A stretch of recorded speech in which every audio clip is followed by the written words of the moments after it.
ಆತ್ಮೀಯ ವಿದ್ಯಾರ್ಥಿಗಳೇ, ಕಳೆದ ತರಗತಿಯಲ್ಲಿ ನಾವು ಅಷ್ಟಾಂಗ ಯೋಗದ ಬಗ್ಗೆ ಹೇಳಿದ್ವಿ.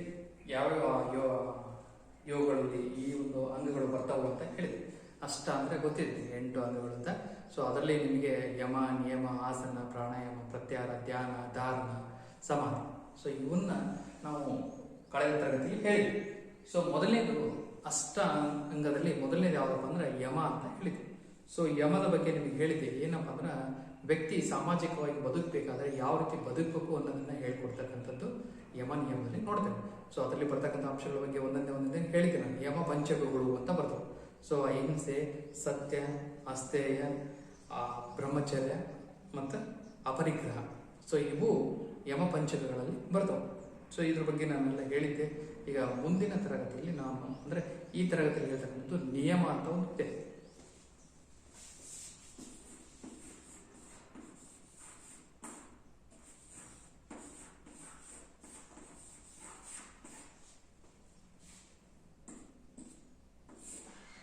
ಈಗ ನಾನು ಹೇಳ್ತಕ್ಕಂಥದ್ದು ನಿಯಮ. ಸೊ ನಿಯಮ ಅಂದ್ರೆ ಯಾವುದೇ ಒಬ್ಬ ವ್ಯಕ್ತಿ ವೈಯಕ್ತಿಕ ಆರೋಗ್ಯ ಮತ್ತು ನಡವಳಿಕೆಗೆ ಸಂಬಂಧಪಟ್ಟ ನೀತಿ ನಿಬಂಧನೆಗಳನ್ನ ನಿಯಮ ಅಂತ ಕರಿತಾರೆ. ಅಂದ್ರೆ ನಿಯಮಗಳಲ್ಲಿ ರೂಲ್, ನಾವು ಇಂಗ್ಲಿಷ್ ಹೇಳೋದಾದ್ರೆ ರೂಲ್ಸ್ ಅಂತ ಹೇಳ್ತೇವೆ. ಸೊ ಇಲ್ಲಿ ಒಂದು ನಿಬಂಧನೆಗಳನ್ನು ಹಾಕೋಬೇಕು. ನಾವು ನಮ್ಮ ಬದುಕಿನಲ್ಲಿ ನಿತ್ಯ ನಡೀತಕ್ಕಂಥ ಬದುಕಿನಲ್ಲಿ ನಮ್ಮದೊಂದು ಜೀವನದ ಆರೋಗ್ಯದ ದೃಷ್ಟಿಯಿಂದ ನಾವು ಕೆಲವೊಂದು ನಿಬಂಧನೆಗಳನ್ನು ಹಾಕೋಬೇಕು. ಸೊ ಅಂತ ನಿಬಂಧನೆಗಳು ಯಾವುದು ಸಂಬಂಧಪಡಬೇಕಪ್ಪ ಅಂದ್ರೆ ನಮ್ಮ ನಡವಳಿಕೆಗೆ ಮತ್ತು ನಮ್ಮ ಆರೋಗ್ಯದ ಕಡೆಗೆ ಇರ್ತಕ್ಕಂಥ. ಸೊ ಅದು ಒಂದು ರೂಲ್ಸ್. ಸೊ ಹಂಗಾಗಿ ಅಷ್ಟಾಂಗ ಯೋಗದ 2ನೇ ನಿಯಮದಲ್ಲಿ ಏನಪ್ಪ ಅಂದ್ರೆ ನಿಯಮ ಅಂತ ಒಂದು ಇದೆ. ಸೊ ನಿಯಮ ಅಂದ್ರೆ ಏನು? ವ್ಯಕ್ತಿ ತನ್ನ ವೈಯಕ್ತಿಕ ಆರೋಗ್ಯನ ಮತ್ತು ನಡವಳಿಕೆಯನ್ನ ಸಂಬಂಧಪಟ್ಟಿರುವ ನೀತಿ ನಿಬಂಧನೆಗಳನ್ನು, ಅಂದ್ರೆ ಒಬ್ಬ ವ್ಯಕ್ತಿ ಹಿಂಗೆ ಬದುಕಬೇಕು, ತನ್ನ ಆರೋಗ್ಯ ಮತ್ತು ನಡವಳಿಕೆಯನ್ನು ಮಾಡಬೇಕು ಅನ್ನೋದಕ್ಕೆ ಸಂಬಂಧಪಟ್ಟಿರ್ತಕ್ಕಂಥ ಏನು ರೂಲ್ಸ್ ಅಂಡ್ ರೆಗ್ಯುಲೇಷನ್ಸ್ ಇದೆಯಲ್ಲ, ಸೊ ಅದೇ ನಿಯಮ. ಸೊ ಆ ನಿಯಮಗಳನ್ನು ಪಾಲಿಸ್ಬೇಕು ನಾವು. ಒಂದು ಯಾವುದಕ್ಕೆ ಅಂದ್ರೆ ನಮ್ಮ ಆರೋಗ್ಯ ಮತ್ತು ನಮ್ಮ ನಡವಳಿಕೆ. ಸೊ ಅದು ನಿಯಮದಲ್ಲಿ ಬರ್ತಕ್ಕಂಥ. ಇನ್ನು ಇದು 5 ಮೌಲ್ಯಗಳನ್ನು ಒಳಗೊಂಡಿದೆ. ಹೆಂಗೆ ಯಮ ಪಂಚಗಳಲ್ಲಿ 5 ಯಮ ನಿಯಮ, ಇದು ಅಹಿಂಸೆ, ಸತ್ಯ, ಅಪರಿಗ್ರಹ, ಆಸ್ತೇಯ, ಬ್ರಹ್ಮಚರ್ಯ ಅಂತ ನೋಡಿದ್ರಲ್ಲ, ಇಲ್ಲಿ ಏನಪ್ಪಾ ಅಂದ್ರೆ ನಿಯಮದಲ್ಲಿ ಏನ್ ಬರ್ತದೆ ಅಂದ್ರೆ ಮೊದಲನೇದು ಶೌಚ ಅಂತ ಬರ್ತದೆ.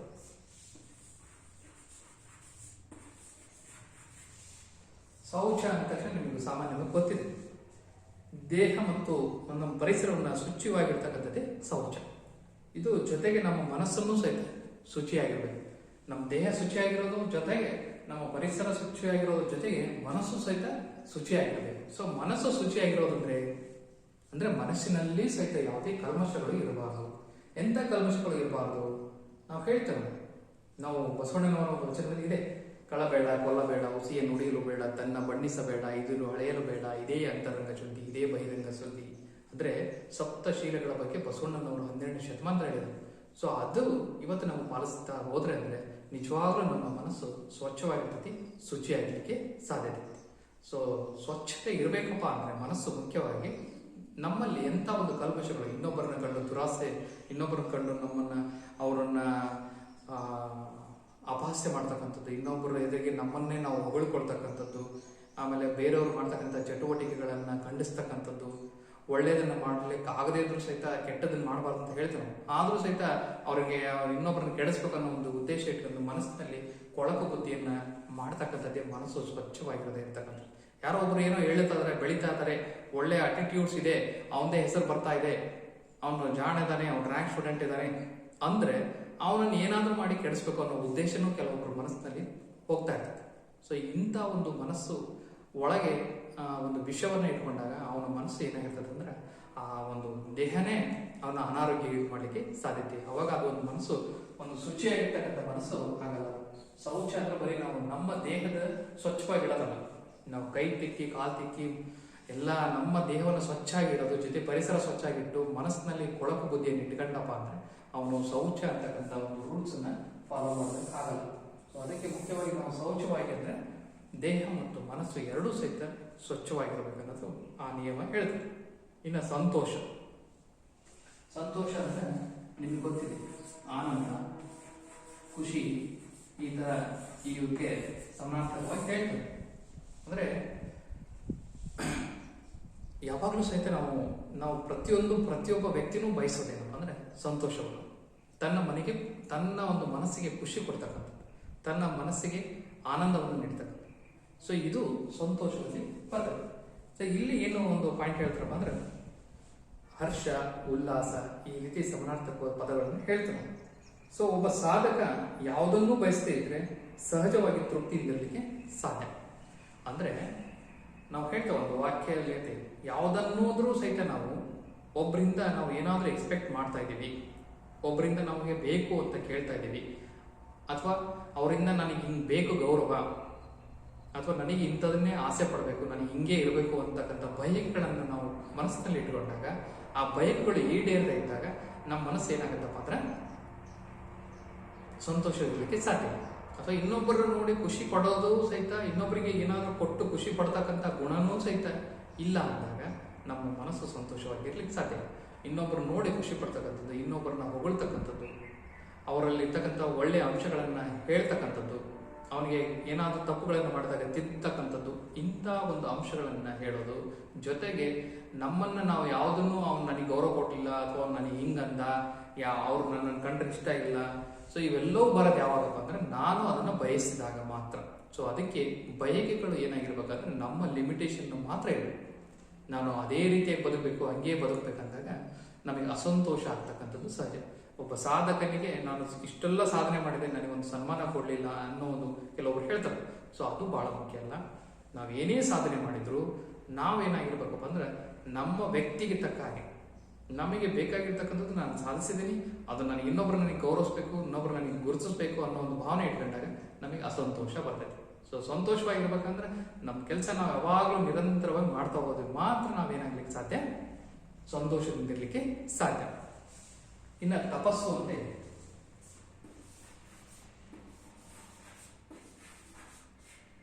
ಸೊ ಇಲ್ಲಿ ಹೇಳ್ತಾರೆ ನಾವು, ಹಿಂದಿನ ಕಾಲದಲ್ಲಿ ರಾಜರುಗಳು ತಪಸ್ಸನ್ನ ಮಾಡ್ತಾ ಇದ್ರು, ಸನ್ಯಾಸಿಗಳು ತಪಸ್ಸನ್ನ ಮಾಡ್ತಾ ಇದ್ರು. ಸೊ ಆ ತಪಸ್ಸು ಮಾಡಿದಾಗ ನೀವು ಟಿವಿ ಧಾರಾವಾಹಿಗಳಲ್ಲಿ ಪೌರಾಣಿಕ ಕಥೆಗಳನ್ನ ನೋಡಬಹುದು. ಸೊ ಆ ಕಥೆಗಳಲ್ಲಿ ಏನಿದೆ, ತಪಸ್ಸನ್ನ ಮಾಡತಕ್ಕಂಥ ಯಾವುದೇ ಒಬ್ಬ ವ್ಯಕ್ತಿ ದೇವರನ್ನ ಪ್ರತ್ಯಕ್ಷ ಕಾಣ್ತಾನೆ ಅಂತ ಹೇಳ್ತಾರೆ. ಸೊ ಆ ದೇವರು ಬಂದು ವರವನ್ನು ಕೊಡ್ತಕ್ಕಂಥದ್ದನ್ನು ನೀವು ಸಾಮಾನ್ಯವಾಗಿ ಎಲ್ಲ ಒಂದು ಪೌರಾಣಿಕ ಕಥೆಗಳಲ್ಲಿ ನೋಡಿದ್ರಿ. ಸೊ ಹಾಗಾದ್ರೆ ತಪಸ್ಸನ್ನ ಅಂದ್ರೆ ನಾವು ಈಗ ತಪಸ್ಸನ್ನು ಕೂಡೋದ ಅಲ್ಲ. ಯೋಗದಲ್ಲಿ ಬರ್ತಕ್ಕಂಥದ್ದು ಏನಪ್ಪಾ ಅಂದ್ರೆ ತಪಸ್ಸಂದ್ರೆ ನಾವು ಧ್ಯಾನ ಮಾಡೋದು. ಸೊ ಆ ಧ್ಯಾನ ಮಾಡಿದಾಗ ನಮಗೆ ಸಿಗ್ತಕ್ಕಂಥದ್ದು ಏನಪ್ಪಾ ಅಂದ್ರೆ ಮನಸ್ಸು ಬಹಳ ಶಾಂತತೆ ಸಿಗ್ತದೆ. ಮನಸ್ಸು ಶಾಂತತೆಯಿಂದ ಕೂಡಿದಾಗ ನಮ್ಮ ದೇಹದಲ್ಲಿ ಇರ್ತಕ್ಕಂಥ ಎಲ್ಲ ಅಂಗಗಳು ಸರಳವಾಗಿ ಚಟುವಟಿಕೆಗಳನ್ನ ಮಾಡ್ತವೆ. ಸೊ ಎಂಥ ಚಟುವಟಿಕೆಗಳು ತನಗೆ ಬೇಕಾಗಿರ್ತಕ್ಕಂಥ ಪ್ರತಿಯೊಂದು ಆರ್ಗನ್ಸ್ ಎಲ್ಲ ಇದಾವೆ. ಸೈಂಟಿಫಿಕಲಿ ನಾವೆಲ್ಲ ಆರ್ಗನ್ಸ್ ನೋಡ್ತೇವೆ. ರಕ್ತನಾಳಗಳು ಅಪಧಮನಿ ಮೂಲಕ ಅಭಿಧಮುಖ ರಕ್ತನಾಳಗಳು ಏನಾಗ್ತವೆ ಅಂತ ಸಂಚಾರ ಮಾಡ್ತಾರೆ. ಅದು ಬೇಕಾಗಿರ್ತಕ್ಕಂಥ ಆಕ್ಸಿಜನ್ ಬೇಕಾಗಿರ್ತದೆ. ಸೊ ಇವೆಲ್ಲವೂ ಸಹಿತ ನಮಗೆ ನಮ್ಮ ದೇಹಕ್ಕೆ ಕೊಡ್ತಾ ಹೋಗೋದು ಯಾವುದಪ್ಪ ಅಂದ್ರೆ ಆ ಯೋಗ. ಸೊ ಯೋಗದಲ್ಲಿ ಮುಖ್ಯವಾಗಿ ಧ್ಯಾನದಲ್ಲಿ ಏನಪ್ಪ ಅಂದ್ರೆ ನಾವು ಬಹಳ ಶಾಂತ ಮನಸ್ಸಿಂದ ತಪಸ್ಸನ್ನ ಮಾಡ್ತಕ್ಕಂಥದ್ದನ್ನು ನೋಡಿದಾಗ ನಮಗೆ ಆಟೋಮೆಟಿಕ್ಲಿ ಏನಾಗುತ್ತಪ್ಪ ಅಂದ್ರೆ ನಮ್ಮ ದೇಹ ಬಹಳ ಮುಖ್ಯವಾಗಿ ಏನು ದೇಹದಕ್ಕೆ ಬೇಕಾಗಿರ್ತಕ್ಕಂಥ ಎಲ್ಲ ಅಂಶಗಳನ್ನು ಕೊಡ್ತಕ್ಕಂಥದ್ದು. ಸೊ ಹಂಗಾಗಿ ತಪಸ್ಸನ್ನ ನಾವು ಮಾಡಬೇಕು. ಅಂದ್ರೆ ಒಂದು ಚಟುವಟಿಕೆ, ಈಗ ನೀವೆಲ್ಲರೂ ವಿದ್ಯಾರ್ಥಿಗಳು, ನಿಮಗೆ ಬೇಕಾಗಿರೋದು ಏನಪ್ಪ ಅಂದ್ರೆ ನೀವು ಓದಬೇಕು ಅನ್ನೋ ಒಂದು ತಪಸ್ಸು. ಒಬ್ಬ ಕ್ರೀಡಾಪಟುಗಳು ತಾನು ಸಾಧಿಸ್ಬೇಕಪ್ಪ ಅಂದ್ರೆ ಅವನು ಪ್ರತಿನಿತ್ಯ ಪ್ರಾಕ್ಟೀಸ್ ಮಾಡಬೇಕು, ಅಚೀವ್ಮೆಂಟ್ ಮಾಡಬೇಕಪ್ಪ ಅಂದ್ರೆ ಅವನು ಪ್ರಯತ್ನ ಮಾಡಲೇಬೇಕು. ಒಂದು ಯಾವುದಾದ್ರೂ ಒಂದು ಸಾಧನೆ ಮಾಡ್ಬೇಕಂದ್ರೆ ಅದ್ರ ಹಿಂದೆ 1000 ಸರಿ ಅವನು ಸೋತಿರ್ತಾನೆ, 1000 ಸಾರಿ ಪ್ರಯತ್ನ ಪಟ್ಟಿರ್ತಾನೆ. ಆದರೂ ಸಹ ಅವನು ನಿಲ್ಲಿಸಬಾರ್ದು. ತಾನು ಮನಸ್ಸಿದ್ರೆ ಮಾರ್ಗ ಅನ್ನೋದು ಮನಸ್ಸು ಕೊಟ್ಟು ಆಸಕ್ತಿಯಿಂದ ಸೆಲ್ಫ್ ಇಂಟ್ರೆಸ್ಟ್ ಇಂದ ಅಂತರಾವಲೋಕನ ಮಾಡ್ತಾನೆ ಅವನು ಏನ್ ಮಾಡ್ಬೇಕಪ್ಪ ಅಂದ್ರೆ ಸಾಧನೆ ಮಾಡಬೇಕು. ಸೊ ಆ ಸಾಧನೆ ಮಾಡೋದ್ರಿಂದ ಮಾತ್ರ ನಾವೇನ್ ಮಾಡಕ್ ಸಾಧ್ಯ, ಈ ತಪಸ್ಸನ್ನು ಮಾಡ್ಲಿಕ್ಕೆ ಸಾಧ್ಯ. ಸೊ ತಪಸ್ಸು ಅಂದ್ರೆ ನಿಮ್ಮ ತಪಸ್ಸು ಓದೋದು. ಅದನ್ನು ಓದಿದಾಗ ನಿಮ್ಗೆ ಆಟೋಮೆಟಿಕ್ಲಿ ನೀವು ಏನು ಬಯಸ್ಬೇಕು ಅಥವಾ ನೀವೇನಾದ್ರೂ ಸಾಧಿಸ್ಬೇಕು ಅಂದಿಲ್ಲ ಅದನ್ನ ಸಾಧಿಸ್ಲಿಕ್ಕೆ ಸಾಧ್ಯ. ಇಲ್ಲಿ ಮನಸ್ಸು ವಿಚಲಿತವಾಗುತ್ತೆ ನೋಡಿಕೊಳ್ಳೋದು ಬಹಳ ಅತ್ಯವಶ್ಯ. ಯಾವುದ್ರಲ್ಲಿ ತಪಸ್ಸು. ಯಾಕಂದ್ರೆ ನಾವು ತಪಸ್ಸು ಕುಂತವಪ್ಪ ಅಂದಾಗ, ಈಗ ನಾವು ಓದ್ಲಿಕ್ಕೆ ಬಂದೀವಪ್ಪ ಅಂದಾಗ ನಿಮ್ಮ ಮನಸ್ಸು ಬೇರೆ ಕಡೆ ಕೇಂದ್ರೀಕರಣ ಆಗ್ಬಾರ್ದು. ನಾನು ಪಾಠ ಮಾಡ್ತಾ ಇದ್ದೀನಿ, ಯಾರೋ ಒಬ್ರು ಹೋದ್ರು ಅದ್ರ ಕಡೆ ಲಕ್ಷ್ಯ ಕೊಟ್ರೆ ಅಂದ್ರೆ ನಾನು ಮಾಡ್ತಕ್ಕಂಥ ಪಾಠದ ಕಡೆ ನೀವು ಏನಾಗುತ್ತೆ ಗಮನ ಹರಿಸಲಿಕ್ಕೆ ಸಾಧ್ಯ ಇಲ್ಲ. ಸೊ ಆ ಉದ್ದೇಶ, ನೀವು ಬಂದಿರೋದು ಪಾಠವನ್ನ ತಿಳ್ಕೋಬೇಕು, ಅದ್ರಲ್ಲಿ ಇರ್ತಕ್ಕಂಥ ಅಂಶಗಳನ್ನ ನಾನು ಕಲಿಬೇಕು. ಅದು ಬಿಟ್ಟು ನಾನು ಹೊರಗಡೆ ನೋಡಿದೆ ನಮ್ಮ ಮನಸ್ಸು ಆ ಕಡೆ ಹೋಯ್ತಪ್ಪ ಅಂದ್ರೆ ನಾನು ಹೇಳ್ಕೊಡ್ತಕ್ಕಂಥ ಪಾಠ ನಿಮಗೆ ಅರ್ಥ ಆಗದೆ ಹೋಗ್ಬೋದು. ಆ ಉದ್ದೇಶವಾಗಿ ನಾವೇನಪ್ಪ ಹೇಳ್ತಂದ್ರೆ ನಾವು ತಪಸ್ಸು ಮಾಡ್ಬೇಕಂದ್ರೆ ನಾವು ಕಲಿಕೆಯನ್ನು ಮಾಡಬೇಕು. ಸೊ ಅದು ನಿಜವಾಗ್ಲೂ ಮನಸ್ಸು ವಿಚಲಿತ ಆಗದೇನೆ. ಈಗ ನಾವು ಓದಕ್ಕೆ ಕೂತ್ಕೊಂತೇವೆ, ಯಾರೋ ಒಬ್ಬ ಟಿವಿ ಹಚ್ತಾರೆ, ನಮ್ಮ ಮನಸ್ಸು ಆ ಕಡೆ ಹೋಗುತ್ತೆ, ಸಹಜವಾಗಿ ಹೋಗುತ್ತೆ. ಸೊ ಅಂತ ಸಹಜವಾಗಿರ್ತಕ್ಕಂಥ ಹೋದಾಗ ನಾವು ಅದನ್ನ ಹೆಂಗೆ ನಮ್ಮ ಮನಸ್ಸನ್ನು ಕೇಂದ್ರೀಕರಿಸ್ಬೇಕಪ್ಪ ಅಂದ್ರೆ, ನನ್ನ ಮನಸ್ಸು ನಾನು ಏನು ಗುರಿ ಇಟ್ಕೊಂಡಲ್ಲ ಅದನ್ನ ಸಾಧಿಸ್ಬೇಕು, ಅಲ್ಲಿಂದ ನಾನು ಎದ್ದು ಹೊರಗೆ ಹೋಗ್ಬೇಕು. ಇಲ್ಲ ಆ ಟಿವಿ ನೋಡ್ತಾರೆ ನಮ್ಮ ಟೈಮನ್ನು ಹಾಳು ಮಾಡ್ಕೋ, ಎರಡೇ ಇರ್ತೈತೆ ಆಪ್ಷನ್. ಸೊ ಅದಕ್ಕೆ ತಪಸ್ಸನ್ನು ಮಾಡುವಾಗ ನಾವು ಒಂದು ಗುರಿಯನ್ನು ನಮ್ಮ ಮುಂದೆ ನೆನ್ಪು ಮಾಡ್ಕೋಬೇಕು. ನಾನು ಈ ಗುರಿ ಮಾಡಬೇಕು, ಈ ಗುರಿ ತಲುಪಬೇಕು, ಇವತ್ತು ನನ್ನ ತಪಸ್ಸು ಏನಪ್ಪ ಅಂದ್ರೆ ನನ್ನ ಕೆಲಸ ಏನಪ್ಪ ಅಂದ್ರೆ ಇದು. ಸೊ ಈ ಒಂದು ಅಂಶನ ನಾವು ತಪಸ್ಸಿನಲ್ಲಿ ನೋಡಿದ್ವಿ. ಇನ್ನು ಸ್ವಾಧ್ಯಾಯ ಅಂತ ಬರುತ್ತೆ.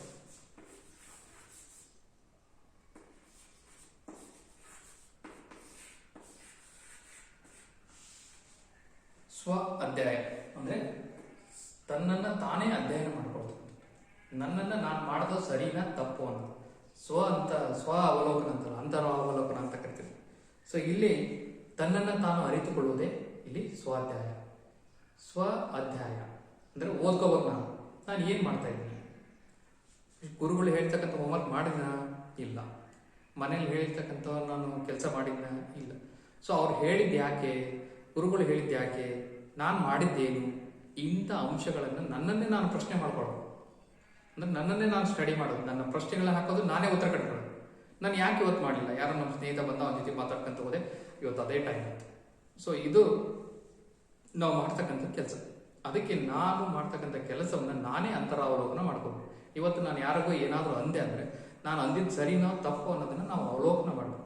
ಅಂದಿದ್ದು ಸರಿ ಅಂದಾಗ ನಾವು ಏನು ಪ್ರಶ್ನೆ ಕ್ಷಮೆ ಪಡ ಕೇಳೋ ಅವಶ್ಯಕತೆ ಇಲ್ಲ. ನಾವು ಅಂದಿದ್ದು ತಪ್ಪು, ಅವ್ನ ಮನಸ್ಸಿಗೆ ನೋವಾಗಿರ್ಬೋದು ಅಂದಾಗ ಕೊನೆಗೆ ಒಂದು ಕ್ಷಮೆ ಕೇಳಿದ್ರೆ ತಪ್ಪಿಲ್ಲ. ಸೊ ಅದು ನಾವು ಸ್ವಾಧ್ಯಾಯ ಅಂತಕ್ಕಂಥ ಒಂದು ಅಂಶವನ್ನು ಹೇಳ್ತೇವೆ ಇಲ್ಲಿ.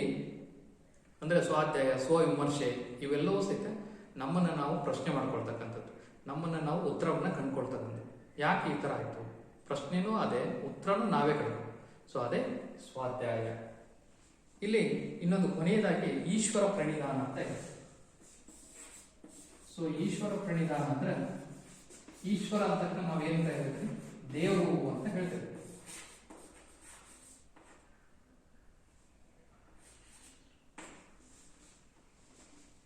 ಈಶ್ವರ ಅಂದ್ರೆ ದೇವರು ಅಂತ ಹೇಳ್ತೀವಿ. ಇಲ್ಲಿ ಒಂದು ವ್ಯಕ್ತಿ ತನ್ನನ್ನು ತಾನು ಸಮರ್ಪಿಸಿಕೊಳ್ಬೇಕಾಗಿರೋದು ಪ್ರಣಿಧಾನ ಅಂತ ಒಂದು ಅಂಶ ಇದೆ. ಯಾವುದೇ ಒಂದು ತತ್ವದಲ್ಲಿ, ವಿಷಯದಲ್ಲಿ, ವ್ಯಕ್ತಿಯಲ್ಲಿ, ಶಕ್ತಿಯಲ್ಲಿ ಸಂಪೂರ್ಣ ವಿಶ್ವಾಸವಾಗಿ ಇಡತಕ್ಕಂಥದ್ದು.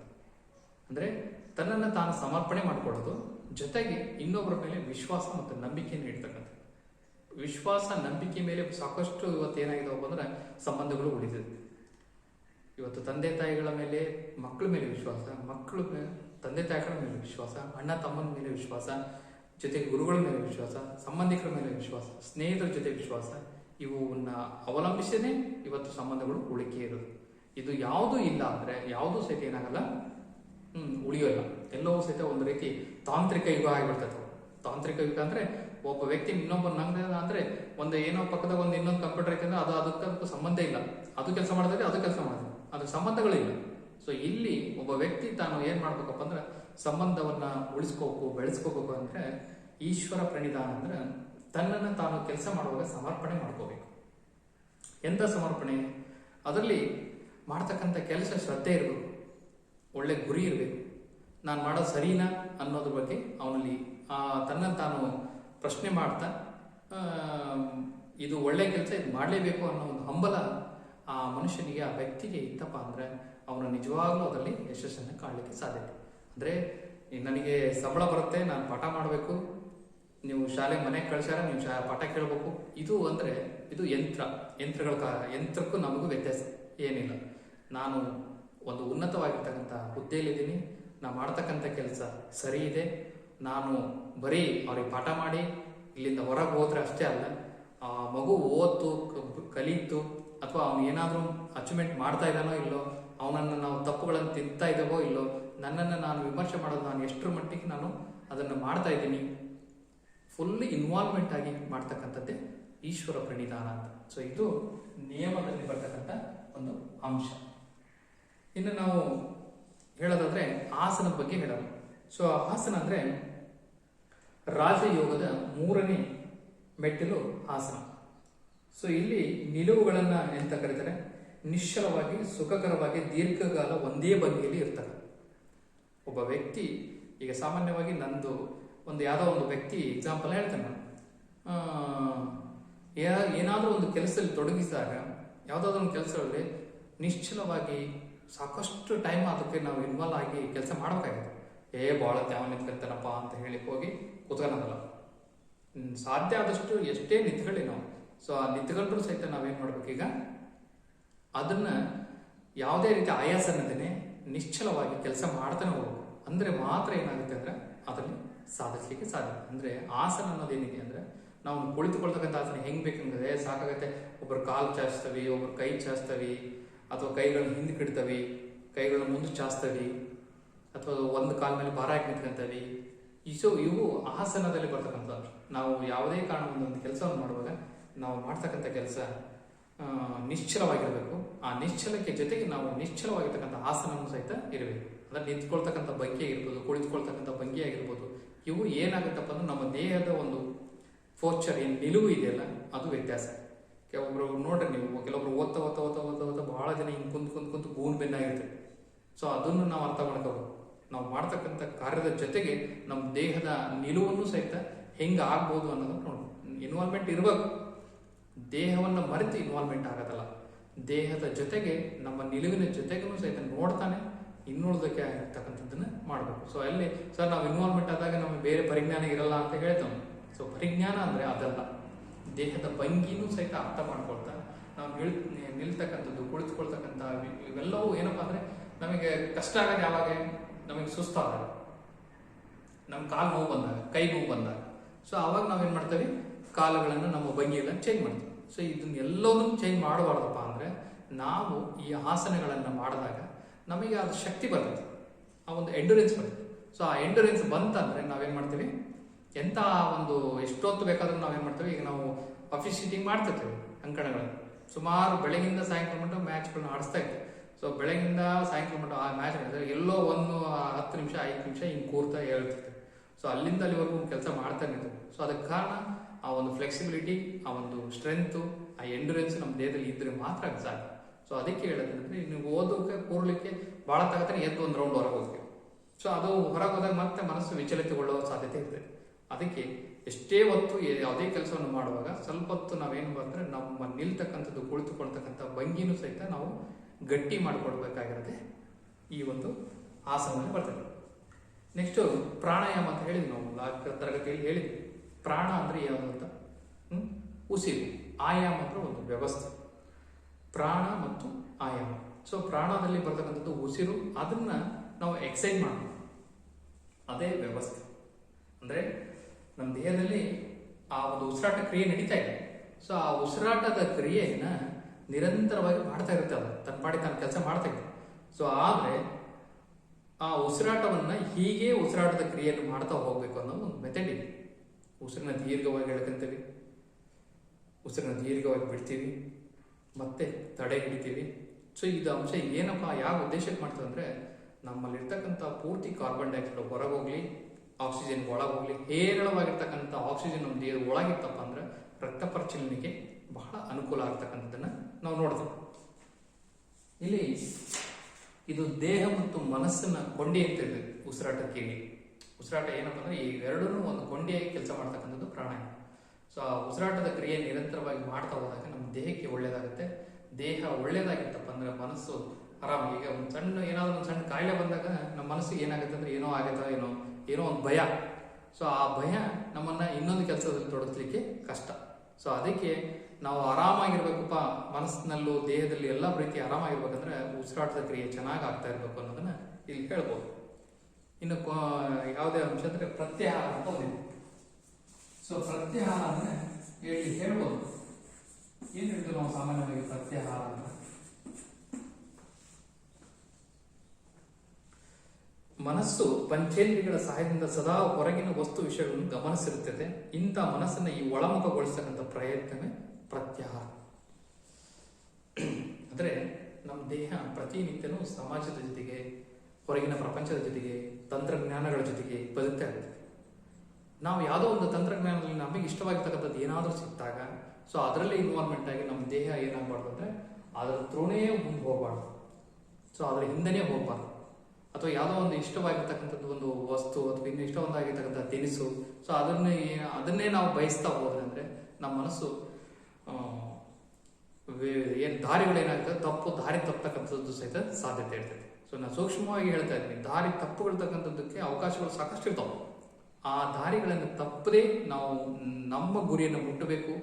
ನಾವು ಒಳಮುಖವಾಗಿ ವಿಚಾರ ಮಾಡ್ತಾ ಹೋಗ್ಬೇಕಪ್ಪ ಅಂದರೆ ನಾವು ಪ್ರತ್ಯಾಹಾರವನ್ನು ಮಾಡಬೇಕು. ಸೊ ಪ್ರತ್ಯಾಹಾರ ಅಂದರೆ ಇಷ್ಟೇ, ಯಾವುದು ಸರಿ ಯಾವುದು ತಪ್ಪು ಅನ್ನೋದನ್ನು ಸ್ವಾಧ್ಯಾಯ ಹೆಂಗೆ ಮಾಡ್ತಾವೋ, ಸೊ ವಿಮರ್ಶೆ ಹೆಂಗೆ ಮಾಡೋಕ್ಕಂಥವೋ ಹಾಗೆ ನಾವು ಹೋಗ್ತಕ್ಕಂಥ ದಾರಿಗಳಲ್ಲಿ ಸಾಕಷ್ಟು ನಮ್ಮನ್ನು ದಾರಿ ತಪ್ಪಿಸ್ತಕ್ಕಂಥ ಮಾರ್ಗಗಳು ಸಿಗ್ತಿರ್ತವೆ. ಸೊ ಆ ದಾರಿ ತಪ್ಪಿಸ್ತಕ್ಕಂಥ ಮಾರ್ಗಗಳಿಗೆ ಹೋಗದೆ ಇದೇ ಮಾರ್ಗನೇ ಸರಿ ಅಂತಕ್ಕಂಥದ್ದನ್ನು ನಾವು ಹೋದಾಗ ಮಾತ್ರ ನಾವೇನು ಮಾಡಕ್ಕೆ ಸಾಧ್ಯ, ಒಂದು ಸಾಧನೆ ಮಾಡಲಿಕ್ಕೆ ಸಾಧ್ಯ. ಇನ್ನು ಧಾರಣ ಅಂತ ಇದೆ.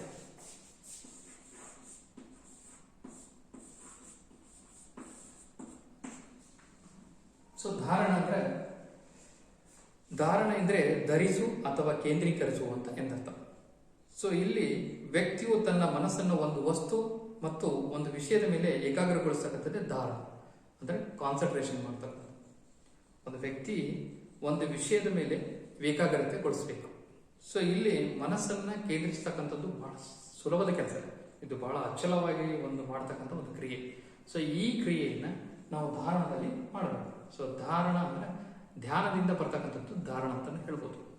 ಸೊ ಧಾರಣ ನಾವು ಪ್ರತಿಯೊಬ್ಬರೂ ಸಹಿತ ಮಾಡಿದಾಗ ಮಾತ್ರ ಒಂದು ಏನಾದರೂ ಸಕ್ಸಸ್ ಕಾಣ್ತೀವಿ. ನಾವು ಏನಾಗಿರ್ಬೋದು, ಅದು ಓದೋದಾಗಿರ್ಬೋದು, ಬರೆಯೋದಾಗಿರ್ಬೋದು, ಚಿತ್ರಕಲೆ ಆಗಿರ್ಬೋದು, ಆಟ ಆಗಿರ್ಬೋದು, ಪಾಠ ಆಗಿರ್ಬೋದು, ಒಂದು ನಾವು ಒಂದು ಕಾರ್ಯವನ್ನು ಊಟ ಆಗಿರ್ಬೋದು, ಪ್ರತಿಯೊಂದು ಆಗಿರ್ಬೋದು. ಸೊ ಅದು ನಾವು ಧಾರಣ ಅಂತಕ್ಕಂಥದ್ದು ಕ್ರಿಯೆ ಬಹಳ ಅವಶ್ಯಕವಾಗಿರ್ತಕ್ಕಂಥದ್ದು. ಇನ್ನು ಧ್ಯಾನ ಅಂತಕ್ಕಂಥದ್ದು ಇದೆ, ಅದು ನಿರಂತರವಾಗಿ ಹರಿತಕ್ಕಂಥದ್ದು ಧ್ಯಾನ. ಮನಸ್ಸು ಮತ್ತು ಇಂದ್ರಿಯಗಳನ್ನ ಹಿಡಿತದಲ್ಲಿ ಇಟ್ಟುಕೊಂಡು ಏಕಾಗ್ರತೆಯಿಂದ ದೇವರನ್ನ ಧ್ಯಾನ ಮಾಡ್ತಕ್ಕಂಥದ್ದು ಒಂದು ವಿಧಾನ ಧ್ಯಾನ. ಅಂದ್ರೆ ದೇವರನ್ನ ಒಲಿಸ್ಕೊಳ್ತಕ್ಕಂಥ ಪರಿ ಅಂತ ಹೇಳ್ತೇವೆ ನಾವು ಧ್ಯಾನದಲ್ಲಿ.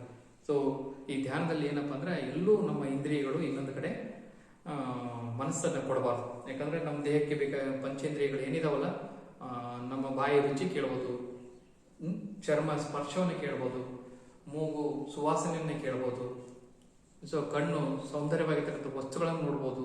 ಸೊ ಅಲ್ಲಿ ನಮ್ಮ ಪಂಚೇಂದ್ರಿಯ ಬೇಕಾಗಿರ್ತಕ್ಕಂಥ ಅಂಶಗಳಿಗೆ ನಾವು ಕೊಡ್ತಾ ಹೋದಾಗ ನಮ್ಮ ಮನಸ್ಸು ಏನಾಗುತ್ತೆ ಅಂದ್ರೆ ಒಂದು ಹರಿಬಿಟ್ಟಂಗೆ. ಸೊ ಅದು ನಾವು ಯಾವ್ದ್ರಿಂದ ಕಲಿತೀವಿ, ಧ್ಯಾನದಿಂದ ಕಲಿತೀವಿ. ನಾವು ಧ್ಯಾನದಿಂದ ಮಾತ್ರ ಏನು ಮಾಡ್ಲಿಕ್ಕೆ ಸಾಧ್ಯ, ಏನಾದರೂ ಒಂದು ಸಾಧನೆ ಮಾಡಲಿಕ್ಕೆ, ಏನಾದರೂ ನಾವು ಅಂದುಕೊಳ್ತಕ್ಕಂಥ ಗುರಿಯನ್ನು ಮುಟ್ಟಲಿಕ್ಕೆ ಸಾಧ್ಯ ಅಂತ ಹೇಳ್ಬೋದು.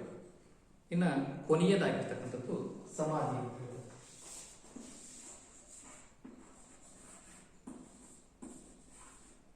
ಸೊ ಸಮಾಧಿ ಅನ್ನೋದು ಪದ ನಾವು ಸಾಮಾನ್ಯವಾಗಿ ಎದುರು ಬೆಳೆಸೋದು ಅಂದ್ರೆ ಸತ್ ಮೇಲೆ ಒಬ್ಬ ವ್ಯಕ್ತಿನ ಒಯ್ತಕ್ಕಂಥದ್ದು ಸಮಾಧಿ. ಸೊ ಅದನ್ನ ನಾವು ಯಾವ ರೀತಿ ಹೇಳ್ತೀವಿ, ಅದು ಸಮಾಧಿ ಅಂದ್ರೆ ಭಯ ಪಡ್ತೀವಿ. ಸೊ ಆದ್ರೆ ಇಲ್ಲಿ ಒಂದು ನಾವು ಅಷ್ಟಾಂಗ ಯೋಗದಲ್ಲಿ ಯೋಗ ಮಾರ್ಗದಲ್ಲಿ ಹೇಳೋದಾದ್ರೆ ಅದು ಒಂದು ವ್ಯಕ್ತಿಯ ಕೊನೆಯ ಹಂತ ಅಂತ ಹೇಳ್ತೇವೆ. ಕೊನೆಯ ಹಂತ ಅಂದ್ರೆ ಧ್ಯಾನದ ಮುಂದುವರೆದ ಭಾಗ ಅಂತ ಹೇಳ್ತೇವೆ. ಇಲ್ಲಿ ತನ್ನನ್ನು ತಾನು ತಲ್ಲೀನಾಗಿರ್ತಕ್ಕಂಥ ವಸ್ತುವೇ ತಾನಾಗುತ್ತಾನೆ, ಆ ವಸ್ತುವಿನಲ್ಲಿ ಪರವಶನಾಗಿ ಅಮಿತ ಆನಂದವನ್ನು ಅನುಭವಿಸ್ತಾನೆ. ಇಲ್ಲಿ ಒಬ್ಬ ವ್ಯಕ್ತಿ, ನೀವು ಯಾವುದೇ ಒಂದು ಕೆಲಸವನ್ನು ತೊಡಗಿಸಿದ್ದೀರಿ, ನಿಮಗೆ ಬಹಳಷ್ಟು ಖುಷಿ ಕೊಡ್ತಕ್ಕಂಥದ್ದು, ಪೂರ್ತಿಯಾಗಿ ತಲ್ಲೀನ ಆಗುತ್ತೆ. ಸೊ ಆ ತಲ್ಲೀನಾದಾಗ ತನಗೆ ಯಾವುದೇ ಹೊರಗಿನ ಪ್ರಪಂಚನೇ ಕಣ್ಣಿಗೆ ಕಾಣ್ತಾರೆ. ಏನಾದರೂ ಒಂದು ಅಚೀವ್ಮೆಂಟ್ ಮಾಡಿದ್ದಾನೆ, ಏನೋ ಒಂದು ಖುಷಿ ಮಾಡಿದ್ದಾನೆ, ಸೊ ಅದು ಎಲ್ಲ ಇಡೀ ಜಗತ್ತಿಗೆ ಒಂದು ಮೆಸೇಜ್ ಆಗ್ತಾ ಇದೆ, ಒಂದು ಒಳ್ಳೆ ಸಂದೇಶ ಆಗ್ತಾ ಇದೆ, ಪ್ರತಿಯೊಬ್ಬರಿಗೂ ಒಂದು ಪರಿಚಯ ಆಗ್ತಾ ಇದೆ. ಆ ಒಂದು ಆನಂದವನ್ನು ನೋಡಲಿಕ್ಕೆ ಬಹಳಷ್ಟು ಖುಷಿ ಆಗುತ್ತೆ. ಸೊ ಇದು ಕೊನೆ ಹಂತ ಅಂತ ಯಾಕೆ ಹೇಳಿದೆ ಅಂದ್ರೆ, ಇದುವರೆಗೂ ನಾವು ಏನೇ ಹೇಳಿದ್ವಲ್ಲ, ಯಮ ನಿಯಮ ಆಸನ ಪ್ರಾಣಾಯಾಮ ಪ್ರತ್ಯಾಹಾರ ಧ್ಯಾನ ಧಾರಣ ಇವೆಲ್ಲವೂ ಸಹಿತ ಒಂದು ಗುರಿ ಮಾಡಲಿಕ್ಕೆ, ಗುರಿ ಮುಟ್ಲಿಕ್ಕೆ ಒಂದು ಏನಪ್ಪಾ ಅಂದ್ರೆ ದಾರಿಗಳು ಅಥವಾ ಮೆಟ್ಟಿಲುಗಳು ಅಂತ ಹೇಳ್ಬೋದು. ಸೊ ಕೊನೆಯ ಮೆಟ್ಟಿಲು ಅಂತ ನಾವು ಏನ್ ಮಾಡ್ತೀವಿ, ಸಮಾಧಿ ಮಾಡ್ತೀವಿ. ಅಂದ್ರೆ ಒಂದು ಗುರಿ ಇಟ್ಕೊಂಡಾಗ ಏನೇನು ಅಡಚಣೆಗಳು ಬರ್ತಾವೆ ಇವನ್ನೆಲ್ಲ ಮಾಡ್ತಾ ಮಾಡ್ತಾ ಹೋಗಿ ಕೊನೆಯದಾಗಿ ನಾನು ಮೇಲೆ, ಈಗ ಮೌಂಟ್ ಎವರೆಸ್ಟ್ ಅನ್ನ ಹತ್ತುವಾಗ ಸಾಕಷ್ಟು ಕಷ್ಟ. ಸೊ ಅದು ಕಷ್ಟವನ್ನ ಪಟ್ಟು ಕೊನೆಯ ಮೌಂಟ್ ಎವರೆಸ್ಟ್ ನಲ್ಲಿ ನಿಂತಾಗ ಆಗ್ತಕ್ಕಂಥ ಆನಂದ ಏನಿದೆ, ಆ ಒಂದು ಪರವಶತೆ ಏನಿದೆ, ಆ ತಲ್ಲೀನತೆ ಏನಿದೆ, ಅದೇ ಸಮಾಧಿ ಅಂತ ಹೇಳ್ಬೋದು. ಅಂದ್ರೆ ತನ್ನ ಗುರಿಯನ್ನ ಸಾಧಿಸ್ತಕ್ಕಂಥದ್ದು. ಸೊ ಅದು ನಿಜವಾಗ್ಲೂ ಸಹಿತ ಆ ಒಂದು ಕೊನೆಯ ಹಂತ ಅಂತ ನಾವು ಹೇಳ್ತೀವಿ. ಇವು ನಾವು ಸಾಮಾನ್ಯವಾಗಿ ಯೋಗ ಅನ್ನೋದನ್ನ ನಾವು ಸಮಾಧಿ ಅಂತಾನೆ ಕರಿತೀವಿ. ಅಂದ್ರೆ ಯೋಗದಲ್ಲಿ ಏನಪ್ಪಾ ಅಂದ್ರೆ ಮನುಷ್ಯನಿಗೆ ಒಂದು ಗಟ್ಟಿ ಬಲವನ್ನು ಕೊಡ್ತೈತಿ, ಗಟ್ಟಿ ನಿರ್ಧಾರವನ್ನು ಮಾಡಲಿಕ್ಕೆ ಸಾಧ್ಯತೆ ಐತಿ. ಸೊ ಯೋಗದಲ್ಲಿ ಬರ್ತಕ್ಕಂಥ ಇವು ನಿಯಮಗಳು, ಇದು ಯೋಗದ ಅವಶ್ಯಕತೆ ಯಾಕೆ ಅಂತ ನಿಮಗೆಲ್ಲ ಗೊತ್ತಿದೆ.